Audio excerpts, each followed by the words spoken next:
Guys, what's going on? Coach Brian Kopacki here with criticalbench.com. Focusing a little bit more on strength stability in this exercise. It's called a bird dog. Go to all fours on the floor.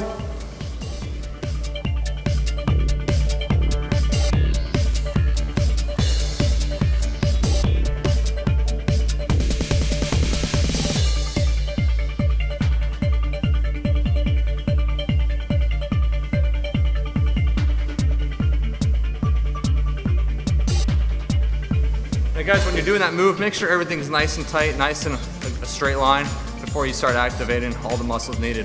Guys, if you like that move, you're gonna like this. It's a free report made just for you. It's the 10 best body weight movements on the planet. Thanks, guys.